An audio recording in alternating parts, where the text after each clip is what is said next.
Oh, oh, oh, oh. Kata Nabi SAW, siapa yang masuk surga, keperawakannya akan seperti Adam, 60 siku ke langit, 27,5 meter tinggi kita di surga nanti. Kata Nabi SAW, Adam AS 60 siku ke langit, dan manusia terus memendek sampai menjelang hari kiamat.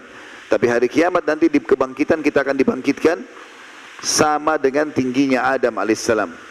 Dan wajah mereka seperti Yusuf AS.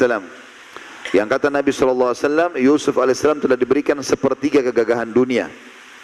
Setiap orang melihatnya merasa sangat tertarik, dan diberikan hati seperti Ayyub, Nabi Ayyub AS, manusia yang tidak pernah berkeluh kesah, semuanya hidupnya bersyukur, baik dalam cobaan apalagi kalau dalam keadaan nikmat. Kemudian juga ada hadis-hadis yang lain yang kata Nabi SAW, sesungguhnya ahli surga akan diberikan istana-istana yang megah, sampai seseorang di antara mereka tidak pindah dari satu sisi istananya karena nikmatnya itu selama 70 tahun, baru dia pindah ke sisi yang lain.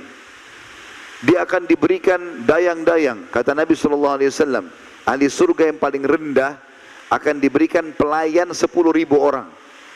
10.000 orang. Setiap pelayan membawa 2 nampan dari makanan. Maka ahli surga itu akan makan dari nampan pertama sampai nampan terakhir, kenikmatannya sama. Karena ahli surga tidak akan pernah merasakan lapar dan tidak akan pernah merasakan lagi kenyang. Mereka makan bukan karena lapar, mereka berhenti bukan karena kenyang. Kalau kita makan karena lapar, kita targetnya menghabiskan makanan, maka kenikmatan makanan jadi hilang. Tapi kalau kita dalam kondisi tidak lapar, kemudian kita juga tidak kenyang, ditawarkan mau makan apa pak, mau makan apa bu, kita mesti bisa milih. Oh saya mau makan ini, saya mau makan, karena dia bisa nikmati, perutnya nggak lapar. Begitu juga kalau orang kenyang, kalau kenyang dia nggak bisa makan lagi, kenikmatan makanan hilang. Kalau dia sudah makan 2 piring, dikasih lagi ayam bakar, dikasih lagi ini, dia nggak bisa makan lagi.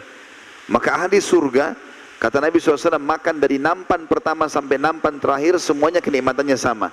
Karena tidak ada lagi rasa kenyang. Setiap yang sudah tidak dibuka oleh tubuh, keluar dalam bentuk keringat, keringat itu pun lebih wangi dari kasturi. Juga disebutkan dalam hadis yang lain, sesungguhnya ahli surga akan mendapatkan istana-istana yang istana tersebut mengalir di bawahnya sungai.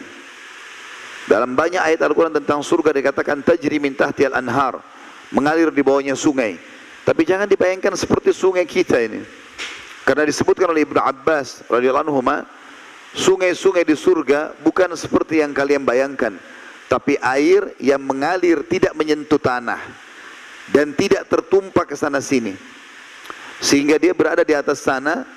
Dan setiap ahli surga ingin meminum sesuatu atau sedikit darinya, maka dengan sendirinya dia hanya niat ingin minum, akan ada piala atau gelas atau canteng yang akan tersentuh ke air tersebut, lalu datang sendiri kepada dia, kemudian dia minum. Dan Allah memuji wadah-wadah ini sambil mengatakan, sungguh benar-benar sudah diukur dengan takaran yang tepat untuk mulutnya ahli surga, untuk kadar minuman yang keluar darinya. Intinya surga kenikmatan abadi yang sulit untuk digambarkan. Dan salah satu puncak kita bisa mendapatkan surga adalah dengan datangnya Ramadan, dibuka pendaftarannya.